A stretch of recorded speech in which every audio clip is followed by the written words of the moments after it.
애들아, 우리 슈조프만 잘 쏘면 한국 이길 수 있어. 주장 한국 좀 봐봐. 뭔가 이상하지 않아? 저건 말도 안 되잖아. 우리가 화살이 더 정중앙에 있어. 대한민국 서울 한 농구 코트에서 중국 국가대표 여자 양궁팀은 깜짝 놀랍니다.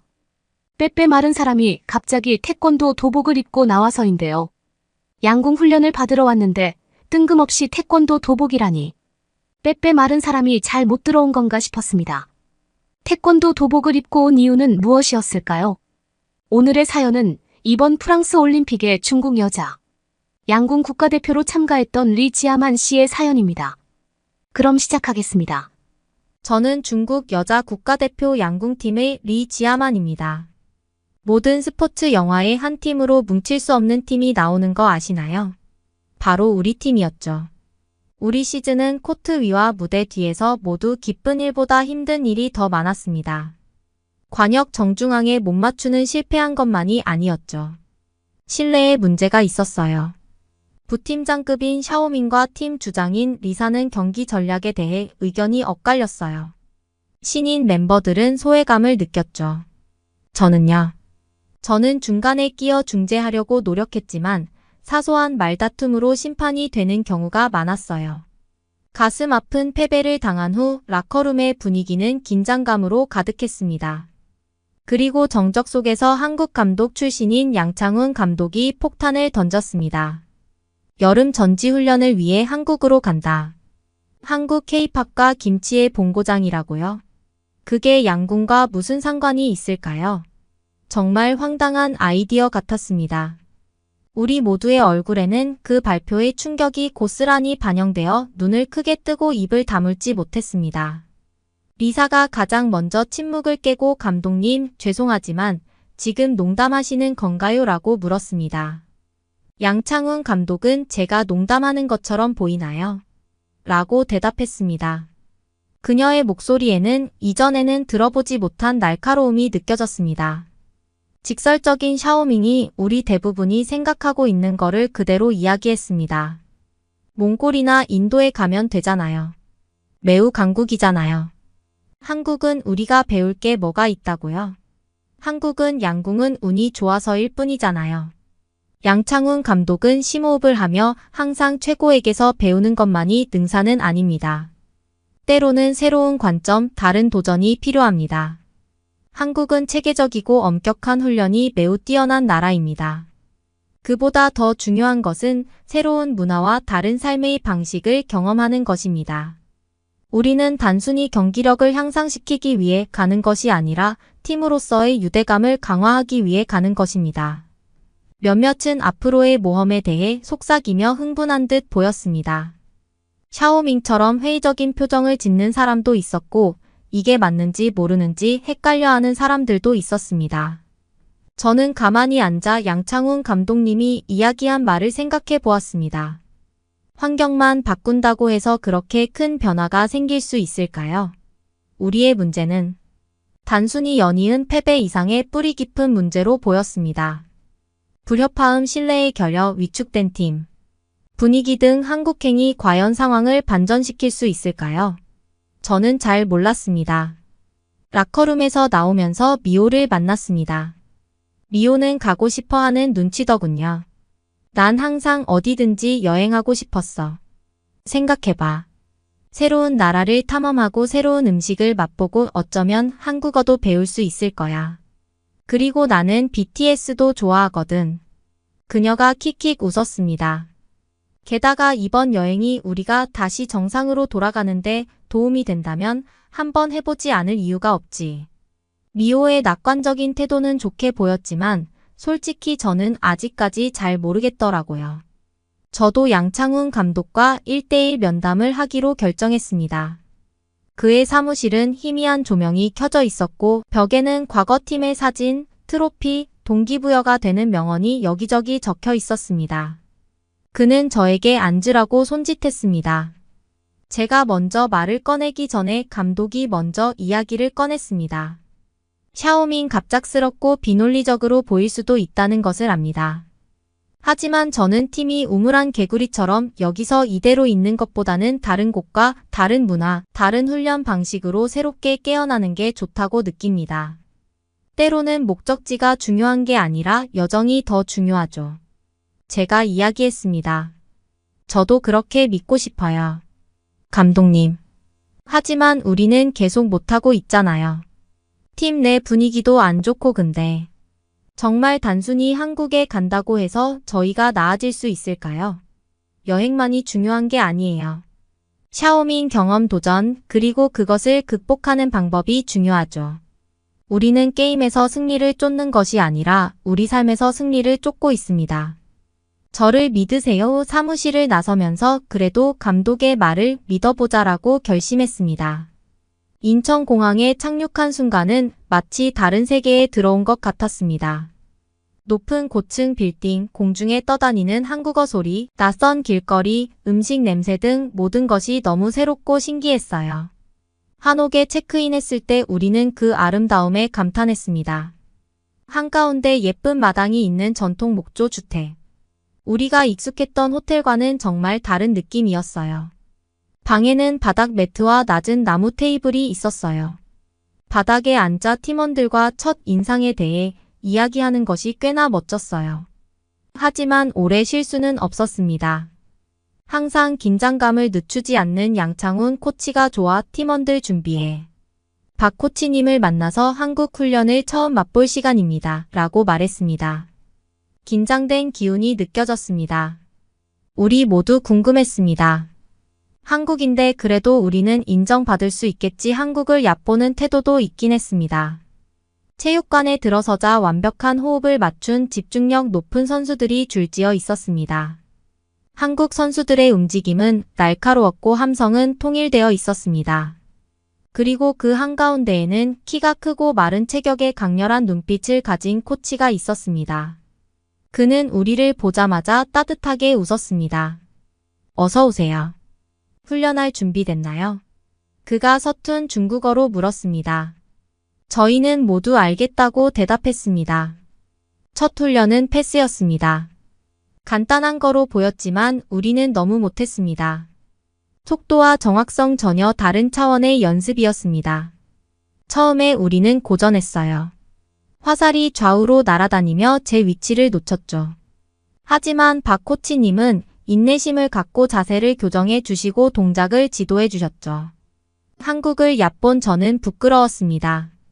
이렇게 기본적인 것도 안 되어 있는 팀이었는 줄은 상상도 못했던 거죠. 그렇게 항상 자신만만하던 리사가 몇 번의 활시위를 당기기 전 머뭇거리던 모습이 기억나요. 하지만 좌절하지 않고 열심히 했습니다. 모두가 정신력으로 집중하고 적응하며 자신의 한계를 뛰어넘고 있었습니다. 휴식 시간에 저는 미호와 이야기를 나눴습니다. 힘들다고 하더군요. 하지만 뿌듯하지 않아요. 제가 물었습니다. 미호는 그러더니 웃더군요. 미호의 웃음도 오랜만에 봤습니다. 힘들긴 했지만 새로운 것을 배우고 스스로를 한계로 밀어붙이는 스릴은 짜릿했습니다. 끝났을 때 우리는 지쳤지만 만족스러웠습니다.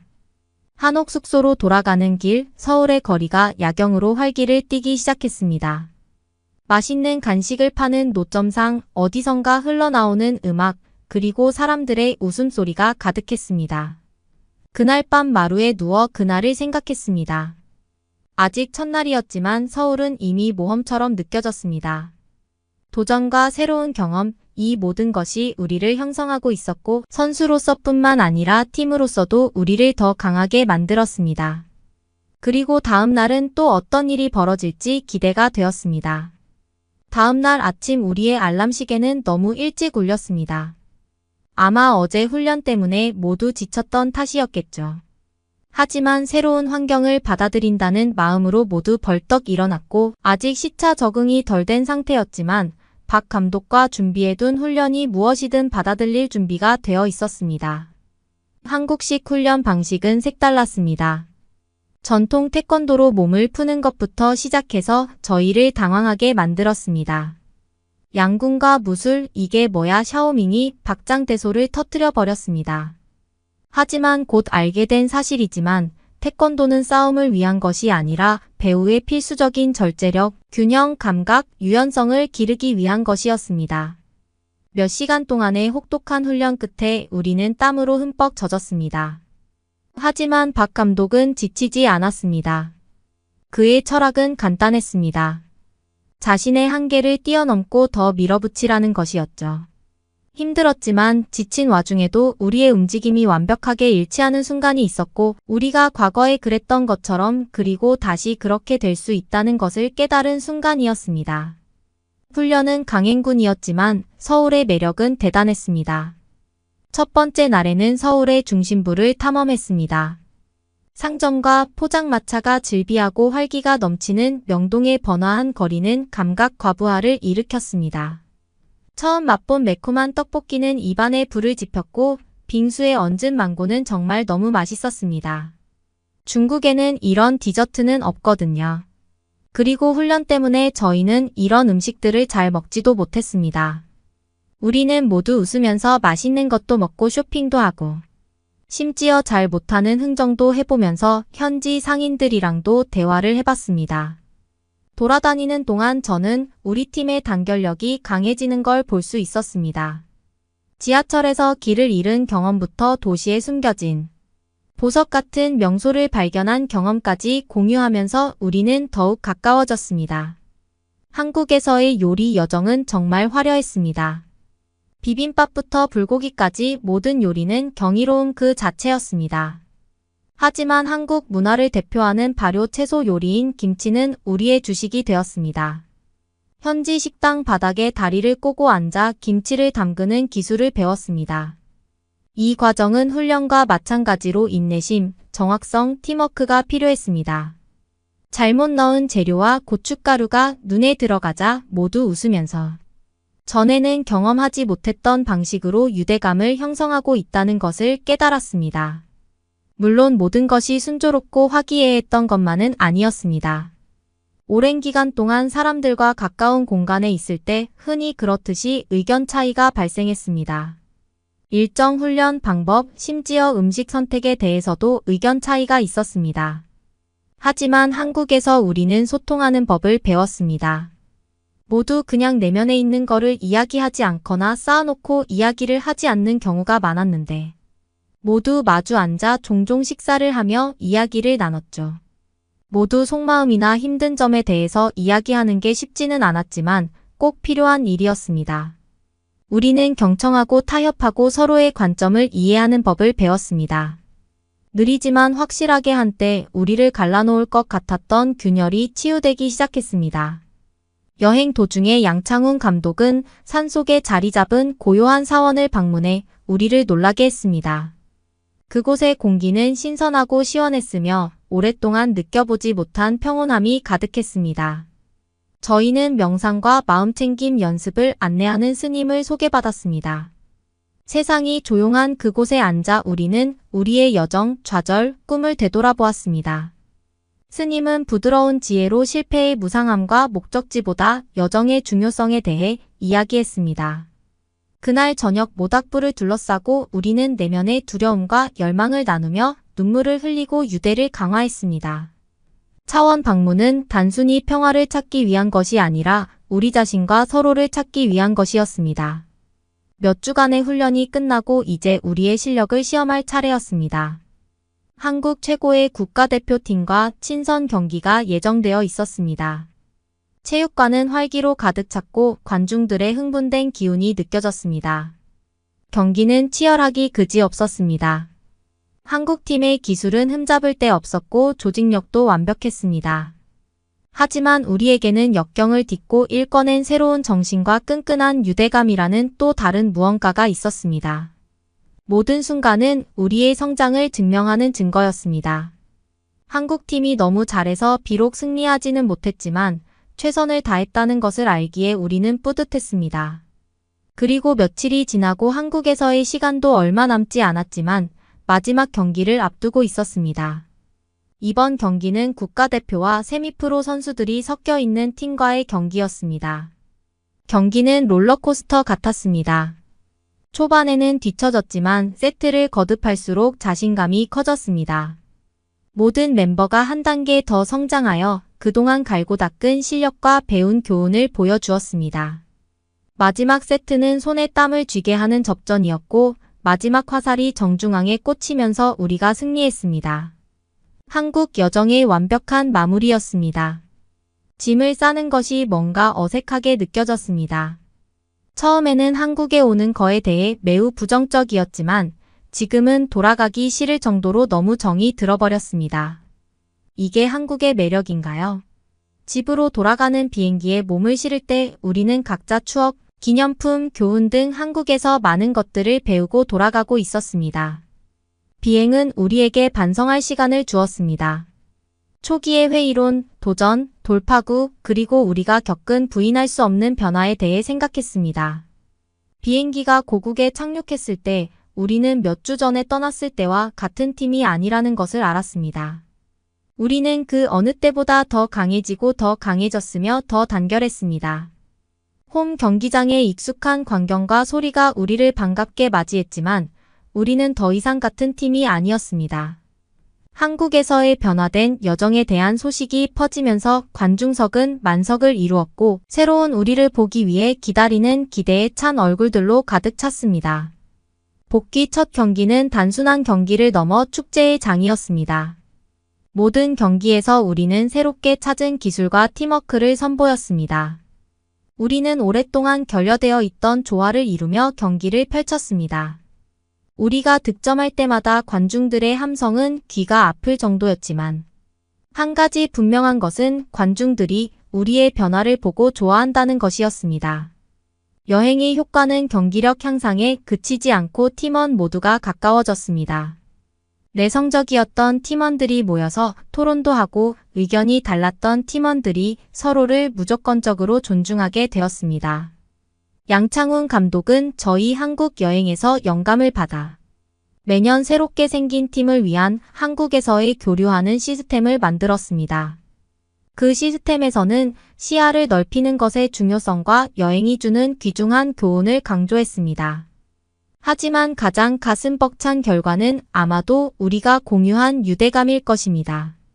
우리는 단순한 팀원을 넘어 자매와 같은 언니, 동생 같은 사이가 되었습니다.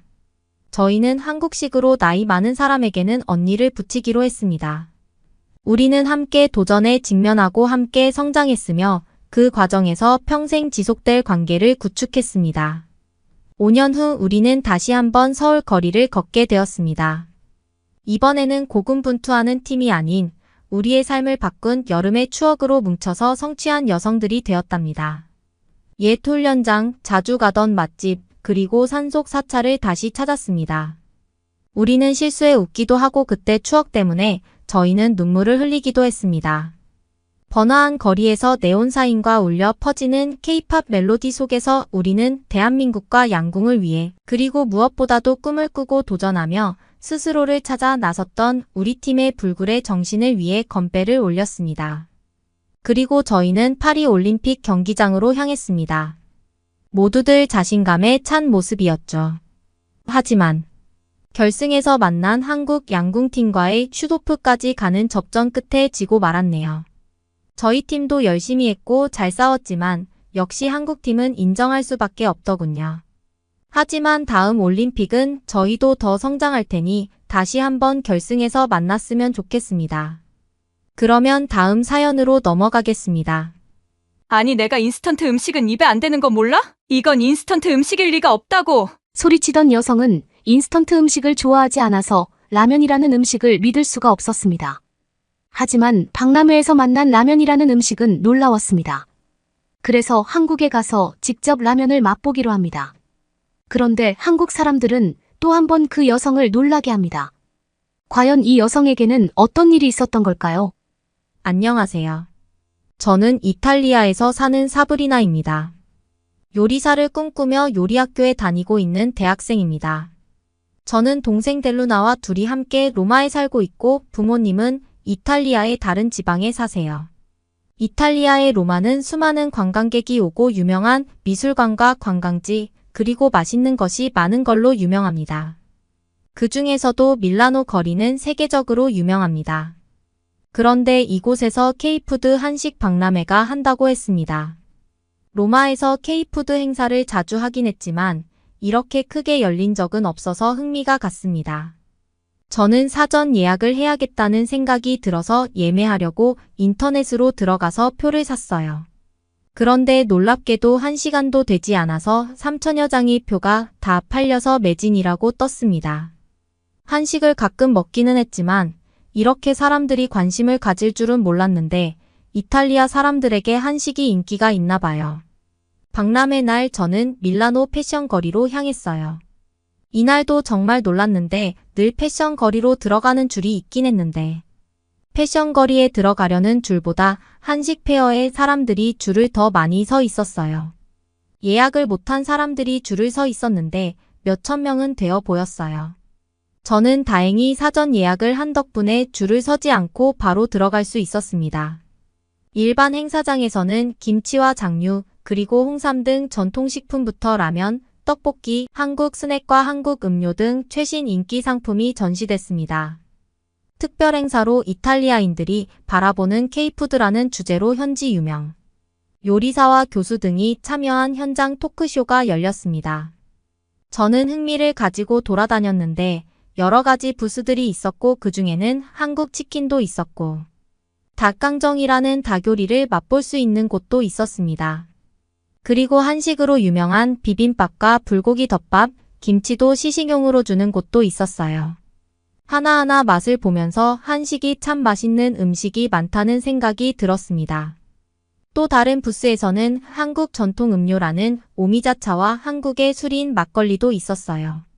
특히 가장 인기 있고 많은 사람들이 줄 서 있던 곳은 편의점처럼 꾸며놓고 즉석 라면 기계를 설치해 라면과 떡볶이 등을 시식할 수 있는 부지였습니다.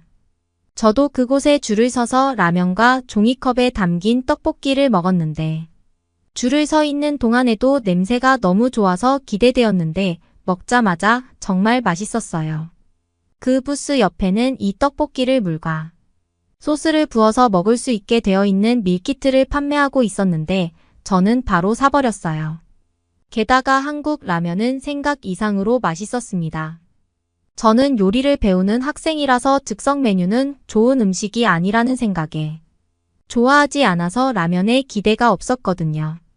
그런데 조리법은 무척 간편하고 빠른 시간 안에 조리한 음식인데 맛도 좋아서 라면도 몇 개 샀어요. 이런 맛이면 동생 델루나도 좋아할 것 같기도 했습니다. 중간에 볼거리도 많아서 한국 전통 무술인 태권도도 볼 수 있었는데 굉장히 절도 있고 멋진 무술이었어요. 그리고 저는 이 한식 푸드 페어에 들어오면서 바로 신청해 놓은 한식 쿠킹 클래스 시간이 되어서 그쪽으로 갔어요. 한국 식자재로 비건 음식을 만드는 방법에 대해서 배웠는데 정말 한국 음식은 채소를 다양하게 이용하기 때문에 고기를 사용하지 않고도 맛있게 비건 요리를 만들 수 있었어요. 우리 클래스는 비건 비빔밥과 비건 김밥을 만드는 법을 배웠는데 김이라는 건 처음 먹어보는데도 밥과 채소들이 어우러져서 맛있었어요. 그리고 비빔밥에 고추장, 양념을 넣고 비벼서 먹었는데 고기가 없어도 이런 맛이 나다니 정말 집에 가서도 해먹어보고 싶다는 생각이 들었습니다.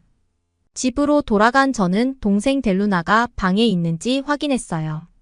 동생은 고등학생인데 요즘 대학 입시 준비 때문에 스트레스를 많이 받은 탓인지 음식을 전혀 먹지를 않았어요. 이탈리아에 무슨 대학 입시냐고 하실 분도 있을 거예요. 이탈리아는 고등학교 졸업시험인 바칼로레아라는 시험만 통과하면 전국 어느 대학이나 지원할 수 있습니다. 그리고 대부분 대학은 무료이거나 아주 저렴한 학비로 대학에 다닐 수 있어요. 그런데 예전에는 70% 정도의 학생이 대학에 갔다면 최근 들어서 이탈리아 대부분의 고등학생이 대학교로 들어가게 되면서 95% 이상의 진학률이었어요. 이탈리아는 대학은 입학은 쉽지만 졸업은 어려웠던 과거에 비해 졸업률도 높아졌어요. 그래서 일반 대학을 나온 것만으로는 더 이상 사회에서 경쟁률이 없었습니다. 그렇기 때문에 아무나 갈 수 있는 평준화된 대학이 아닌 이탈리아 최고 대학으로 가고 싶어 하는 사람이 늘었어요. 그곳은 대학 위의 대학 같은 곳이었습니다. 이곳에 가는 게 쉽지 않았는데 바칼로레아 시험을 본 후에 예비 과정이라는 프로그램에서 최소 2년 이상 준비를 해야 그곳에 들어갈 수 있었어요. 평등을 외치는 이탈리아였지만 학벌이 중요한 나라고 어떤 대학을 나왔느냐에 따라서 상당히 차이가 있는 게 현실입니다. 그야말로 최고 엘리트들만 들어갈 수 있는 대학이 몇 군데 있었고 이곳을 졸업하면 정부 관료로도 일할 수 있는 대학이었어요.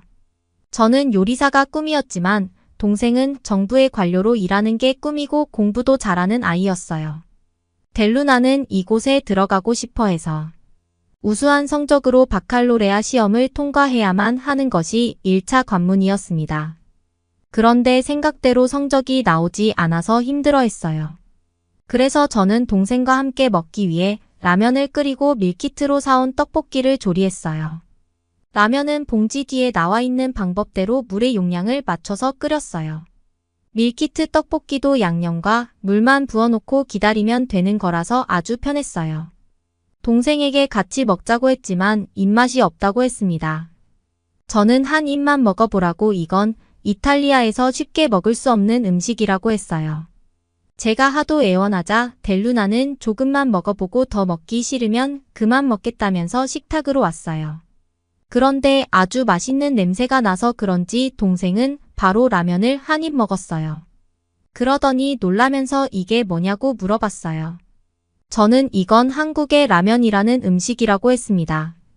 그리고 옆에 떡볶이도 먹어보라고 했어요.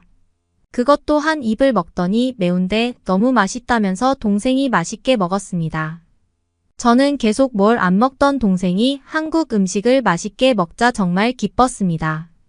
델루나는 자신을 위해 이런 음식을 해줘서 고맙다고 했어요. 그 후에도 여전히 입시 공부로 힘들어했지만 제가 종종 한국 라면을 끓여줬더니 잘 먹었어요. 그 후에 한국 드라마와 케이팝들이 엄청나게 유행하면서 한국 음식의 인기는 날로 커졌습니다. 그래서 어떻게 하면 맛있게 라면을 먹을 수 있느냐는 것에 대해 이탈리아의 인터넷 커뮤니티에도 방법을 적은 글들이 올라왔어요. 저는 그 중에서도 매운맛의 라면에 한국 사람들은 치즈와 만두를 추가해서 먹는다는 글을 보고선 바로 그날로 그 조리법으로 라면을 끓여봤어요. 델루나가 라면을 잘 먹자 우리 집에는 라면을 상자로 사다 놨거든요. 매운 라면은 정말 매콤해서 매운맛을 잘 먹는 저도 조금 곤란했었습니다. 그런데 조리법을 바꾸자 정말 치즈가 매운맛을 중화해줬고 같이 만두를 넣어주자 풍미를 높여줬어요. 진한 국물에 쫄깃한 면발과 함께 저는 채소와 달걀을 함께 넣어줬는데 한 그릇 먹고 나면 요리를 먹은 듯한 기분을 느끼게 해줘서 한국 라면에 푹 빠지게 했어요. 그리고 한국 라면은 다양한 맛들이 있어서 짜장라면과 매운 라면을 섞어서 먹는 것도 굉장히 독특한 맛을 느끼게 해줬어요. 제일 좋은 점이라면 배고픈 밤에도 3분만 투자하면 맛있는 요리를 맛볼 수 있다는 점 같아요. 제가 열심히 라면을 끓여서 먹인 동생. 델루나는 기쁘게도 믿을 수 없게 높은 점수로 바칼로레아 시험을 통과했어요. 그리고 예비 프로그램 과정을 고등학교 졸업 후 다음 해부터 준비하게 되었어요. 아직도 통과해야 할 과정이 많았지만 그래도 바칼로레아 시험이 망했다면 이것도 포기하고 일반 대학으로 들어가야 했을 건데 저는 너무 다행이라고 생각이 들었습니다. 그래서 우리 둘은 예비 프로그램 과정에 들어가기 전에 한국을 여행하기로 했어요. 한국 라면과 떡볶이만 알았지 한국에 대해 아는 게 없어서 미리 인터넷으로 여러 가지 정보를 알아봤어요. 우리는 로마에서 비행기를 타고 멀리 날아서 한국의 인천공항에 갔습니다. 인천공항에 도착하자마자 한국이 대단하다고 느껴졌어요. 유럽의 여러 나라 공항을 가봤지만 한국 공항은 규모가 엄청났고 디지털화도 잘 되어 있어서 입국 수속이 참 편한 정말 좋은 공항이었습니다. 우리는 지하철을 타러 공항의 지하로 향했는데 저는 꽤 멀리 가야 할 줄 알았더니 놀랍게도 공항에서 지하철까지 바로 이어져 있었어요. 교통카드가 있으면 서울과 대부분 지역의 대중교통을 이용할 수 있고 다른 교통으로 갈아타더라도 요금이 연동되어서 저렴하게 이동할 수 있다는 인터넷 내용이 있었는데 이건 정말 편하고 좋은 제도라고 생각이 되었습니다. 이탈리아는 엄청 오래된 지하철 시스템을 가지고 있습니다. 세계에서 네 번째로 개통된 상당히 유서 깊은 지하철이라고 할 수 있어요. 그래서 오래된 지하철에 나름 자부심을 느끼고 있습니다. 하지만 한국처럼 다른 교통 간의 할인도 없고 탑승객의 편의를 위한 서비스가 별로 없어요. 교통카드도 한국처럼 금액을 충전해서 사용하거나 후불제 카드가 아니라 승차권이나 정기권을 구매해서 종이 승차권 대신 사용하는 방식이에요. 그래서 한국의 교통카드 이야기를 들으니 너무 부럽다는 생각이 들었습니다. 게다가 한국 사람들은 그냥 핸드폰을 기계에 찍더니 다들 지하철 안으로 들어가는 거 아니겠어요? 정말 발전한 한국 지하철역의 모습에 신기한 기분을 느끼며 교통카드를 찍고 지하철역으로 들어갔습니다. 에스컬레이터를 타고 지하철역으로 내려가서는 다시 한번 깜짝 놀라게 됐습니다. 여기는 놀랍게도 스크린도어가 있었습니다. 이탈리아에도 일부 역에는 스크린도어가 있는 곳이 있긴 하지만 아직도 대부분 스크린도어가 없었거든요. 고객들의 안전을 보호할 뿐만 아니라 누군가 열차로 뛰어들어서 불상사가 일어날 일도 없었어요. 굉장히 안전해 보여서 한국의 안전을 위한 노력에 놀랐습니다. 지하철이 오고 지하철에 탔는데 저는 지하철의 내부를 보고선 너무 신기했어요. 이탈리아의 지하철은 의자가 앞과 뒤를 보게 되어 있는데 한국의 지하철은 옆을 바라보게 되어 있었어요. 게다가 로마 지하철은 버튼을 누르거나 레버를 올려서 수동으로 여는 방식이었는데 한국은 지하철이 모든 역에서 문을 열어줘서 너무 신기했어요. 지하철은 무척 깨끗했고 지하철 내부에서 담배를 피우는 사람도 없었습니다. 저는 로마에서 지하철 내에서 담배를 피우는 사람들 때문에 냄새가 지독해서 꼭 손수건이나 마스크로 코와 입을 막았어요. 한국 지하철의 청결과 한국 사람들의 도덕성에 너무 감동하였습니다. 더 놀라웠던 건 이탈리아의 지하철은 환승할 때 복잡해서 굉장히 힘든 역이 많았는데 한국은 환승이 너무 쉬웠어요. 이탈리아 지하철은 엘리베이터와 에스컬레이터가 없는 역도 많아서 짐을 많이 들고 지하철을 타야 하는 경우 계단을 낑낑대면서 올라야 했어요. 그런데 한국은 역마다 엘리베이터와 에스컬레이터가 있어서 정말 여행하기 좋았습니다. 우리 자매는 편하게 숙소로 들어가서 짐을 풀었어요. 그리고 제일 처음 간 목적지는 바로 한강입니다. 어떤 여행 유튜버가 한국에 가서 한강에 있는 라면을 먹을 수 있는 곳이 있다면서 그곳에서 라면을 끓여서 한강을 바라보면서 먹는 영상을 본 적이 있었어요. 우리는 꼭 한강에 가서 라면을 먹어보고 싶었거든요. 그래서 그곳의 위치를 알아서 핸드폰의 지도 앱에 저장해 놓았습니다.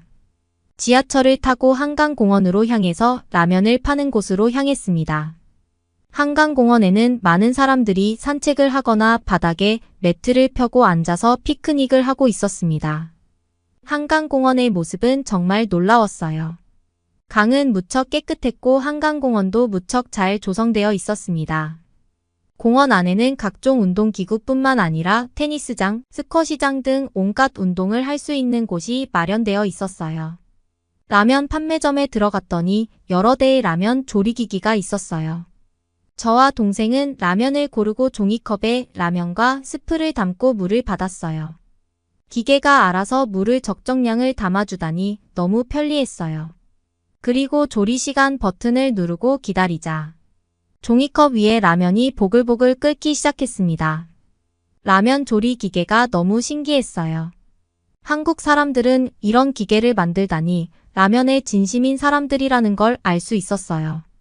라면이 다 끓고 나자 우리는 밖에 있는 식탁이 있는 벤치로 라면을 들고 갔어요. 신기하게도 한강공원의 라면 판매점에서 끓인 라면은 제가 끓였던 라면보다 맛있었습니다. 양념이 라면에 잘 배어 있었고 국물도 적당해서 너무 맛있었습니다. 게다가 야외에서 한강을 바라보면서 먹는 라면이라니 정말 행복했습니다. 델루나도 저한테 이거 너무 맛있다면서 좋아했어요. 그리고 가격도 너무 싸서 요즘은 물가도 올라서 외식도 부담되는데 이 가격에 이 맛있는 걸 먹을 수 있다는 건 진짜 좋은 것 같습니다. 우리는 맛있는 것도 먹었겠다. 한강공원을 즐겁게 산책했어요. 날씨는 살짝 추웠지만 한강공원은 참 깨끗해서 좋았어요. 많은 사람이 있었는데도 쓰레기도 없고 깔끔하게 잘 관리가 되고 있었습니다. 동생은 신이 나서 핸드폰으로 사진을 찍었어요. 다음 날은 한국의 고궁을 구경하기도 하고 한국의 한옥으로 이루어진 마을로 갔어요. 정말 아름답고 멋진 곳이라서 사진도 많이 찍었습니다. 한국을 여행하면서 정말 인상 깊었던 점은 거리와 도시 곳곳이 참 깨끗했어요. 그리고 한국 사람들은 친절하고 밝은 미소가 아름다운 사람이었어요. 여행 중 우리가 찾아간 차를 파는 카페는 한복을 입고 차를 마시는 곳이었습니다. 카페 한 곳에는 우리가 입을 한복을 선택할 수 있었는데 한복이 너무 아름다워서 세상에 이렇게 아름다운 옷이 있다는 것에 놀랐어요. 게다가 직접 입어보니 너무 편했고 마치 우리가 한국의 공주가 된 느낌까지 받을 수 있었어요. 한옥으로 된 건물의 바닥에 앉아서 차를 마셨는데 한국의 차는 부드럽고 마음이 편해지는 맛을 가지고 있었습니다. 같이 나온 약과라는 간식은 달짝지근하면서도 제 입맛을 사로잡았어요. 델루나는 이 디저트는 차와 함께 먹으니 너무 잘 어울린다면서 이탈리아로 돌아갈 때 사가자고 했어요. 즐겁게 차를 마시면서 동생과 이런저런 이야기를 나누는데 동생은 한국이 참 좋다고 말했습니다. 저도 처음 와본 한국이 마음에 들었어요. 우리가 또 인상 깊었던 한국의 장소는 바로 광장시장이었습니다. 광장시장은 한국의 전통시장인데 한국적이고 한국인의 삶을 그대로 볼 수 있는 곳이었습니다. 영상에서 본 한국의 부침개라는 게 너무 맛있어 보였기 때문에 우리는 식사를 위해서 광장시장으로 갔어요. 광장시장은 한국적인 음식들이 아주 많이 팔고 있었습니다. 근처에는 간장게장이라는 걸 비닐로 된 장갑을 끼고서 먹는 외국인의 모습도 볼 수 있었어요.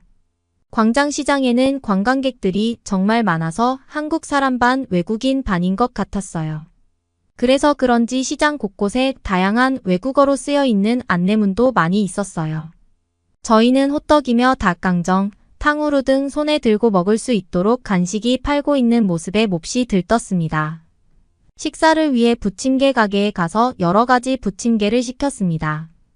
부침개는 팬케이크 같기도 했는데 여러 가지 재료에 밀가루와 물, 달걀을 반죽으로 해서 구워주는 음식이었어요. 모든 부침개를 주문했는데 김치가 들어있거나 해산물, 부추, 호박 등 다양한 재료로 만들어져 있었습니다. 그중 저는 김치 부침개와 소고기전이 너무 맛있었어요. 부침개의 맛을 보면서 이걸 이탈리아에 가서도 만들어 봐야겠다는 생각이 들었습니다.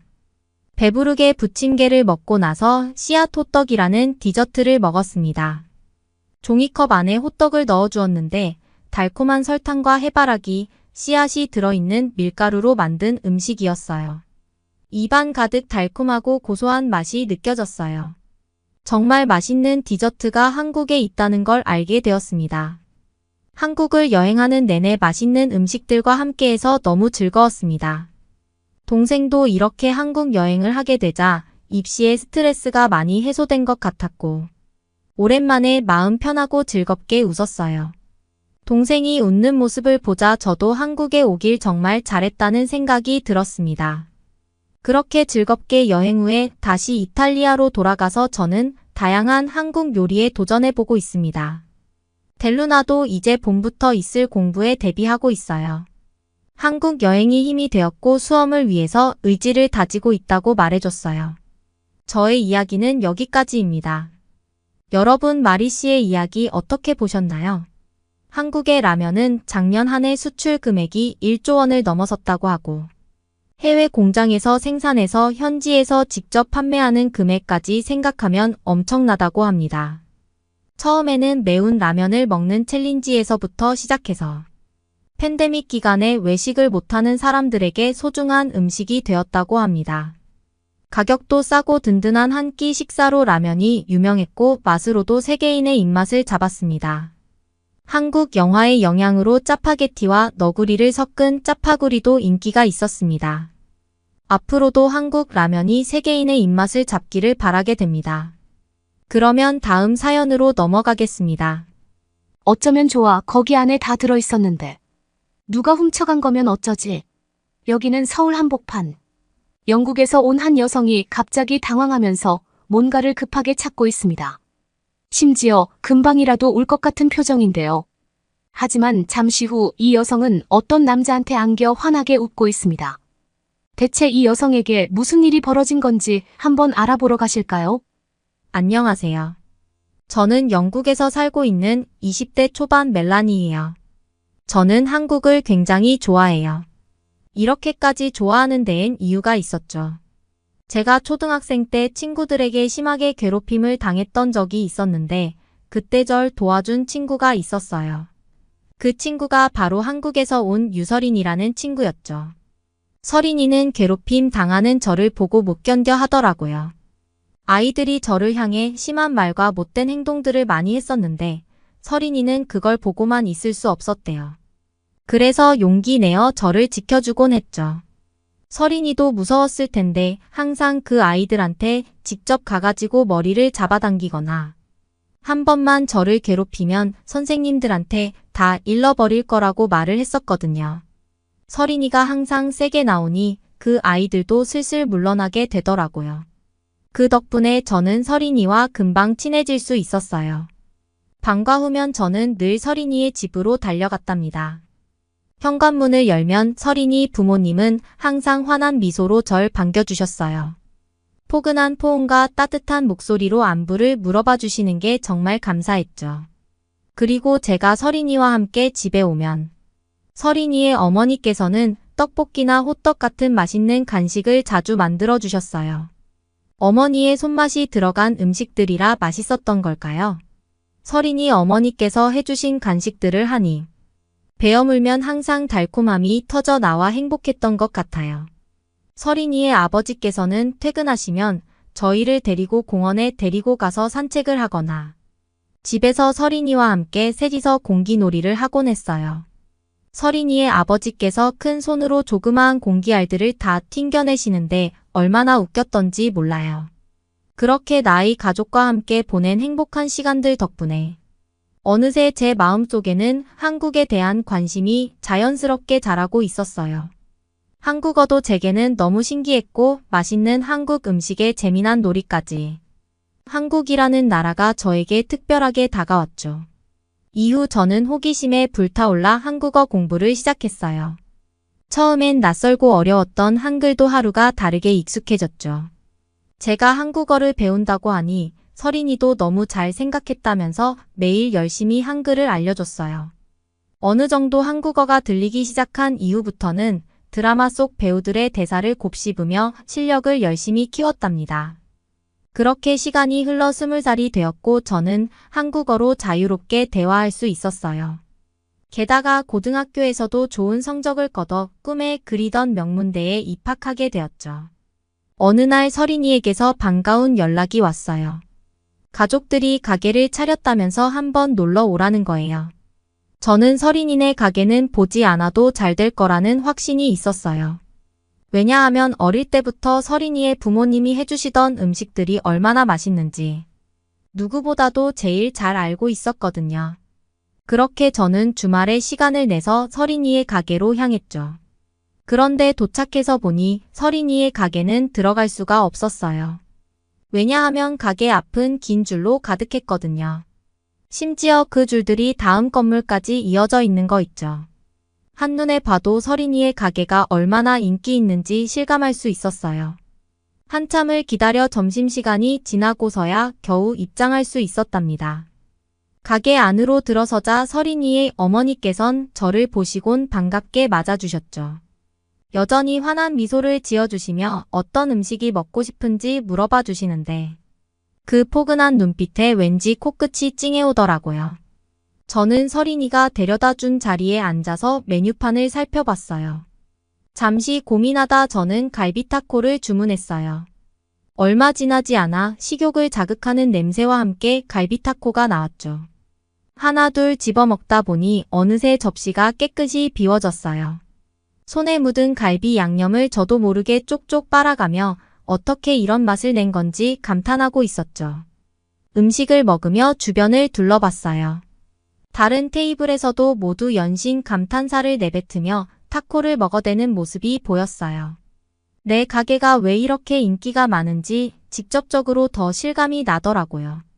색다른 메뉴 구성에 놀라고 맛에 반하니 단골이 될 수밖에 없겠더라고요.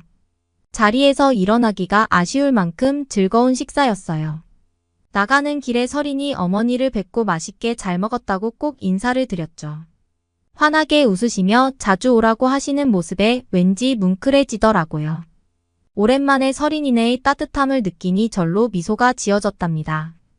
최근에 대학교에서 유행이 돌듯이 친구들이 하나둘씩 해외여행을 다녀오는 걸 보게 되었어요.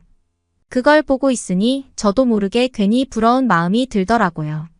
저도 이젠 어엿한 성인이 됐으니 해외여행을 이곳저곳 다녀볼까 하는 생각이 들었어요. 첫 해외여행은 어디로 가면 좋을까 이리저리 고민하던 중 문득 떠오른 게 있었어요. 바로 방학 때마다 한국에 가던 서린이의 모습이었죠. 그래서 큰 결심을 하고 서린이에게 연락을 했어요. 서린이가 전화를 받자마자 저는 들뜬 목소리로 말을 쏟아냈죠. 어릴 때부터 한국에 꼭 가보고 싶었는데 혹시 이번 방학에도 한국에 갈 계획이 있는지 물어봤더니 마침 이번에도 할머니를 뵙고 오려고 한다더라고요. 주저없이 저는 나한테 이번에 한국 갈 때 같이 가도 되냐고 물어봤어요. 서린이의 대답은 1초의 고민도 없이 오케이였죠. 그렇게 방학이 시작되자마자 저와 서린이는 한국행 비행기에 몸을 실었어요. 처음 가는 해외여행 때문인지 그렇게 가고 싶던 한국을 가서인지는 모르겠지만 엄청 두근거리고 설레더라고요. 인천공항에 도착한 순간 저는 어마어마하게 큰 공항을 보고 눈이 휘둥그레졌답니다. 마치 미래에 온 것 같다는 느낌이 바로 들더라고요. 도대체 어떻게 이런 걸 지었을까 생각하며 감탄사가 절로 나왔죠. 서린이는 할머니 댁을 가려면 지하철을 타고 가야 돼서 지하철을 타러 가자고 했어요. 저도 좋다고 하면서 핸드폰 전원을 켜고 있었는데 순간 당황하지 않을 수가 없었어요. 분명 충전을 다 했다고 생각했던 핸드폰이 방전이 되어서 켜지지 않는 거 있죠. 한국에 도착하면 바로 부모님께 연락드리려 했는데 이걸 어쩌나 싶어 발을 동동 굴렀어요. 그런 저를 보고가 괜찮다며 손을 잡더니 어디론가 데려가더라고요. 그렇게 서린이가 저를 데려간 곳은 지하철역 아니었어요. 핸드폰이 방전된 거랑 지하철역으로 들어온 거랑 무슨 상관이 있나 서린이를 빤히 쳐다봤는데 서린이는 불안한 마음을 갖고 있는 제 눈빛을 읽었는지 웃으면서 앞을 보라고 하더라고요. 서린이가 손으로 가리킨 곳을 보자. 고속 무선 충전기가 설치된 곳이었어요. 저는 그곳에 핸드폰을 올려서 서서 조금 기다렸죠. 그런데 얼마 지나지도 않았는데 핸드폰이 켜지는 게 아니겠어요. 그걸 보면서 안도의 한숨을 내쉬었죠. 제 얼굴을 보고는 서린이는 씩 웃으면서 걱정 말라는 듯 어깨를 으쓱해 보이기까지 했어요. 그렇게 금방 핸드폰을 충전하고 지하철을 타고 나서 자리에 앉았는데 믿기지가 않는 광경이 펼쳐졌어요. 사람들이 하나같이 스마트폰으로 유튜브를 보고 있는 거예요. 영국에서는 지하철을 타기만 하면 와이파이는커녕 인터넷과 전화도 잘 안 터지거든요. 그런데 한국에서는 모든 사람들이 핸드폰으로 인터넷을 하고 있는 게 아니겠어요. 신기한 마음에 나에게 물었더니 한국은 어디서든 초고속 인터넷이 가능하고 심지어 지하철에서 무료 와이파이도 된다고 하더라고요. 저도 덩달아 기분이 좋아져서 무료 와이파이에 연결하고 유튜브를 켰어요. 재미있는 동영상을 보다 보니 어느새 서린이 할머니 댁에 도착할 시간이 되었더라고요. 할머니 집 앞에 서자 문득 긴장이 확 되었어요. 처음 만나는 분인데 잘 인사드릴 수 있을까 걱정이 되기 시작했거든요. 이날을 힐끗 쳐다보니 손짓으로 괜찮다는 듯 등을 토닥여 주길래 조금 마음이 놓이더라고요. 그렇지만 막상 할머니를 뵙고 나니 제 걱정이 기우였다는 걸 깨달았죠. 이 할머니는 저를 손녀딸처럼 따뜻하게 대해주셨거든요. 손을 꼭 잡아주시면서 멀리서 오느라 수고했다고 꼭 안아주는 모습에 절로 웃음이 나오더라고요. 짐을 풀고 차를 마시며 여유를 즐기고 있는데 서린이가 갑자기 꼭 보여주고 싶은 곳이 있다며 절 붙잡았어요. 뭔가 즐거운 걸 알고 있다는 듯 장난스러운 미소를 짓더니 손을 잡아 끌고 밖으로 나가는 게 아니겠어요. 어디로 가는 건지 물어봐도 그냥 따라오라는 말만 되풀이하며 재빠르게 절 데려가더라고요. 지하철에 올라타 서린이의 뒤를 졸졸 쫓아가다 보니 어느새 여의나루역에 도착했어요. 개찰구를 빠져나가자 시원한 강바람이 얼굴을 간지르더라고요. 그리고 바로 눈앞에 펼쳐진 풍경에 저도 모르게 입이 떡 벌어졌어요. 드넓게 펼쳐진 한강이 제 눈앞에 있었거든요. 서울 한복판에 이렇게 거대한 강이 있다니 도무지 믿기지가 않더라고요. 심지어 여의도 한강공원은 쓰레기 하나 없이 깨끗했답니다.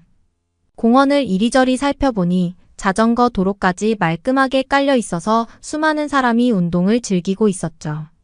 강가에 앉아 그 광경을 넋놓고 바라보고 있었는데 서린이가 씩 웃으면서 말을 건넸어요. 신기한 걸 보여주겠다더니 스마트폰을 꺼내 열심히 무언가를 만지작거리는 거예요. 뭘 하는 건지 슬쩍 엿봤지만 잘 모르겠더라고요. 그러더니 갑자기 저더러 20분만 기다리라는 게 아니겠어요. 궁금해 미칠 지경인데. 서린이는 말을 아끼며 제 호기심을 자극했어요. 어쩔 수 없이 궁금한 마음을 달래며 강가에서 평화로운 분위기를 즐겼죠. 햇볕이 따스하게 피부에 내리쬐고 나뭇잎 사이로 솔솔 불어오는 바람이 머리카락을 흩날렸어요. 자연이 주는 평온함에 절로 마음이 차분해지더라고요. 그렇게 서린이가 뭘 숨기고 있는 건가 궁금해하며 기다리고 있는데 서린이가 방긋 웃으며 다가오더니 이제 잠깐 어디 갔다 오자고 하는 거예요. 어디로 가는 건지 짐은 괜찮을지 걱정이 앞섰지만 서린이가 대수롭지 않게 생각하니 저도 걱정되는 마음을 내려놓기로 했어요. 서린이가 절 데려간 곳은 배달존이라고 써 있더라고요. 서린이의 설명을 들어보니 한강공원에는 이런 배달존들이 여러 개가 있다고 했죠. 배달앱에서 원하는 메뉴를 골라 배송 메시지란에 배달존 위치만 정확히 써놓으면 알아서 음식을 가져다 준다는 거 아니겠어요? 그제야 서린이가 20분 전에 열심히 뭔가를 만지작거리는 이유를 깨달았죠. 얼마 지나지 않아 한 남자가 오토바이를 타고 배달존에 나타났어요. 그리고는 익숙한 손놀림으로 음식 포장을 풀더니 서린이에게 건네주고는 휙 사라지더라고요. 주문부터 음식을 받을 때까지 순식간에 이루어지는 모습에 저는 또 감탄할 수밖에 없었어요.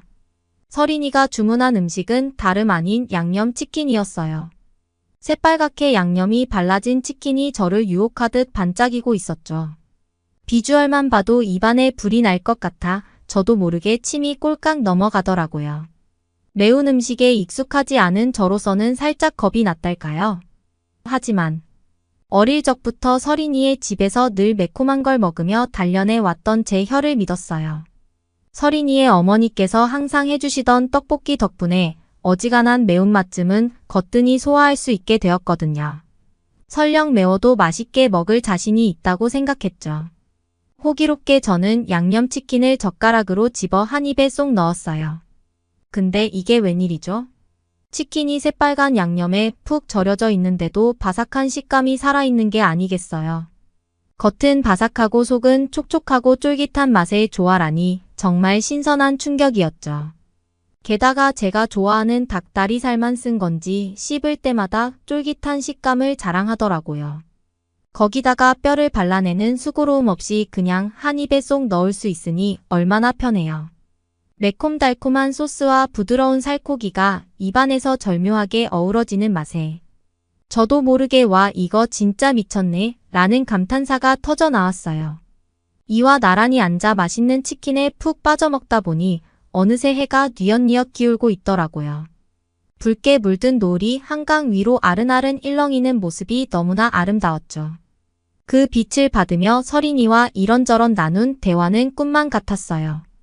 얘기를 나누다 보니 시간 가는 줄도 모르고 수다를 떨었죠. 근데 주변이 슬슬 어두워지기 시작하는 게 아니겠어요.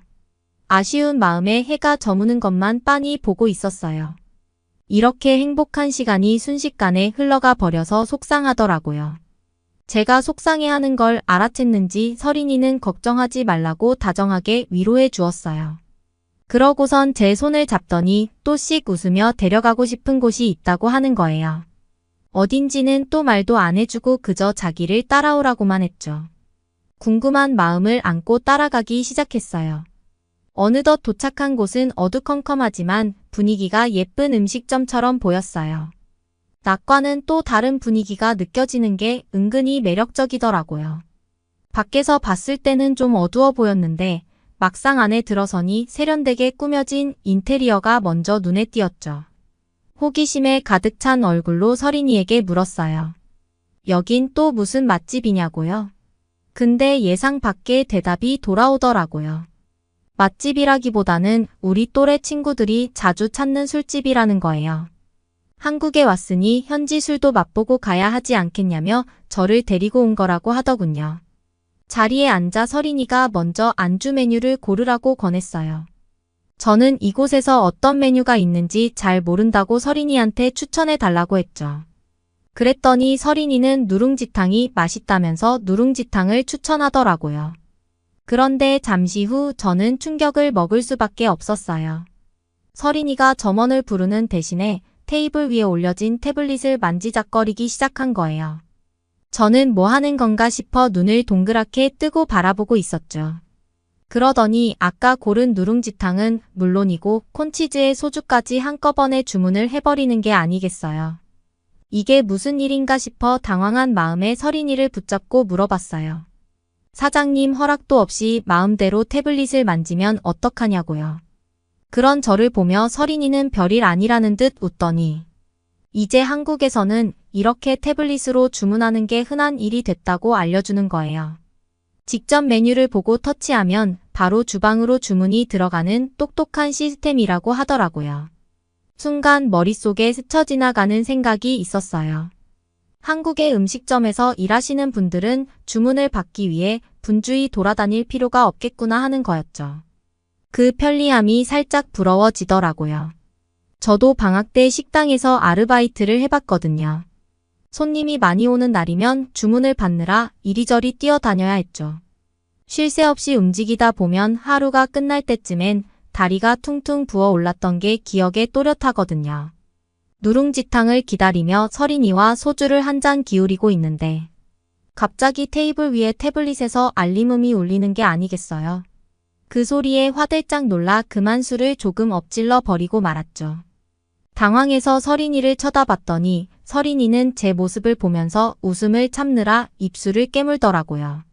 제가 의아한 표정을 짓자 서린이가 설명해 주기 시작했어요. 알고 보니 다른 테이블에서 저희에게 게임 신청을 한 거라고 하더군요. 술을 마시면서 이런 식으로 승부를 겨룬다니 정말 신선한 문화였어요. 태어나서 처음 겪어보는 일이라 눈이 휘둥그레질 수밖에 없었죠. 저는 호기심 가득한 얼굴로 어떤 게임인지 물어봤더니 똑같은 그림 맞추기라고 하더라고요. 똑같은 그림 2개를 찾아 맞추는 간단한 방법의 게임이었어요. 저는 눈을 반짝이며 여기 있는 사람들 다 이겨버릴 수 있다고 하며 제발 제가 게임해보면 안 되냐고 한테 부탁했어요. 승부욕이 불타오르는 걸 느끼며 이날을 바라봤죠. 제가 보기엔 이 정도 게임이야 식은 죽 먹기일 텐데. 제가 누구한테 지겠어요. 자신만만하게 저는 게임에 도전장을 내밀었어요. 게임에서 진 사람은 소주값을 내는 거였죠. 그렇게 다 발라버리겠어 라는 마음가짐으로 막상 게임을 해보니 충격적인 결과가 기다리고 있었죠. 점수 차이가 하늘과 땅 차이로 크게 벌어지는 거 아니겠어요. 이게 무슨 일인가 싶어 서린이만 멍하니 쳐다봤죠. 속상한 마음에 저를 이겨버린 그 테이블에 다시 게임 신청을 했어요. 이번에도 마찬가지로 소주를 걸었죠. 질 수 없다는 일념 하나로 집중력을 발휘해봤지만 또다시 크게 져버렸어요. 1번, 2번 그렇다 치고 3번째도 연달아서 져버리니 자존심이 확 구겨지더라고요. 얼굴이 화끈거리는데 분한 마음에 이길 때까지 계속 도전하려던 참이었죠. 근데 서린이가 웃으면서 슬쩍 제 팔을 잡더니 이제 그만하라고 말리는 거예요. 승패에 목숨을 거는 제 모습이 우스웠던 걸까요? 저는 괜히 심통나서 뾰로통해진 채로 씩씩댔어요. 바로 그때 저희 테이블로 2명의 남자가 다가오는 게 보이더라고요. 깔끔한 옷차림에 키가 훤칠했고 은은한 비누 냄새까지 풍기는 모습에 저도 모르게 마음이 설레는 걸 느꼈죠. 그중 한 명이 부드러운 목소리로 말을 건네왔어요. 아까 게임으로 딴 소주가 너무 많아서 같이 마시면 어떻겠냐고 제안하는 거예요. 시끄러운 술집 아닌데도 그 말투는 너무나 차분하고 듣기 좋아서 그 사람 목소리밖에 들리지 않았다니까요. 순간 심장이 두근거리는 게 제 귀에도 들릴 정도였어요. 서린이는 잠시 생각해보고 다시 말해준다고 한 후 그 남자들을 자리로 보냈어요. 그리고 저에게 같이 놀 거냐고 물었죠. 저는 망설일 필요 없이 고개를 끄덕였어요. 설레는 마음으로 걔네들이 게임을 어떻게 그렇게까지 잘하는지 궁금하다 하면서 같이 놀자 했답니다. 부끄러운 마음에 비법이라도 전수받아야 된다고 당장 데려와야 한다면서 큰 소리까지 냈죠.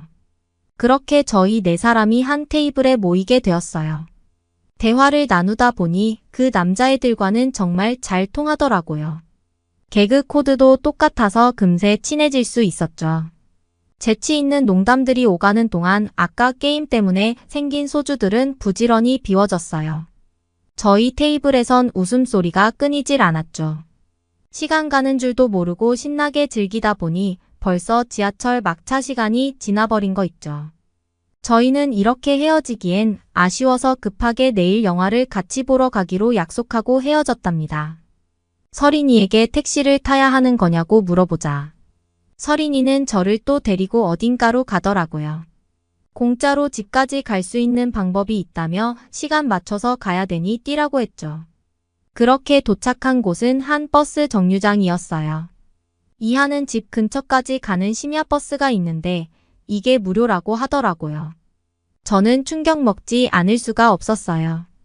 요즘 물가도 이렇게 비싼데 어떻게 버스 요금이 공짜일 수 있는지 이해가 가지 않았거든요. 그렇게 조금 기다리자 저희 앞으로 버스가 왔고 저는 올라타자마자 충격을 먹을 수밖에 없었죠. 버스 운전사께서 자리에 앉아 계시는데 운전을 하지 않고 계시는 게 아니겠어요. 저는 자리에 앉아 이거 그냥 타고 가도 되는 거 맞냐고 걱정된다고 서린이한테 말을 했어요.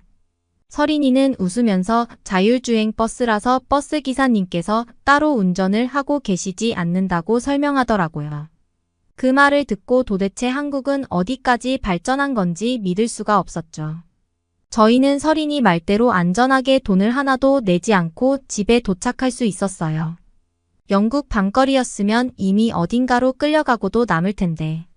이렇게 자유롭게 한국의 밤거리를 거닐 수 있다는 게 너무 신기하기도 하고 기분이 좋더라고요.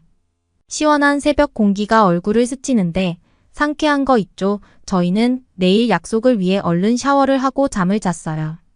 그 다음날 약속한 시간에 영화관에 도착하자 어제 만난 남자애들이 환한 미소를 지으며 저희를 반겨주더라고요. 덕분에 어색할 틈도 없이 금세 그 분위기에 녹아들 수 있었죠. 영화가 끝나고 만족스러운 표정으로 영화관을 나섰어요. 가방에서 핸드폰을 꺼내려던 순간 뭔가 잘못됐다는 걸 직감했어요. 핸드폰을 넣어둔 주머니가 텅 비어 있었거든요. 한참을 헤매다 보니 진우는 영화관 직원들에게도 물어보는 게 좋겠다 하며 제 손을 잡고 카운터 쪽으로 향했어요. 다행히 영화관 직원은 제가 잃어버린 것과 똑같은 모델의 핸드폰을 다른 손님이 가져다 주셨다고 말씀해 주시더라고요. 핸드폰을 받고 제 것인 걸 확인하자마자 저도 모르게 진우한테 안겨버렸어요. 그 이후로도 진우와 만나서 데이트를 종종 했어요. 이번 방학에도 서린이를 졸라서 한국으로 같이 데려가 달라고 했죠. 한국에 가면 진우한테 선물을 하나 주고 싶은데 어떤 걸 주는 게 좋을까요? 알려주시면 꼭 참고하겠습니다. 여러분은 어떻게 보셨나요? 응원과 격려의 한마디씩을 댓글로 남겨주시기 바랍니다. 사연자분들께 전달해드리겠습니다. 실제 사연 제보를 받고 있습니다. 채택되신 분께는 작은 선물도 보내드리고 있습니다. 저희의 사연이 여러분의 하루에 작은 힘이 될 수 있었으면 좋겠습니다. 감동적인 사연을 주변 분들과 이야기 나눠보세요.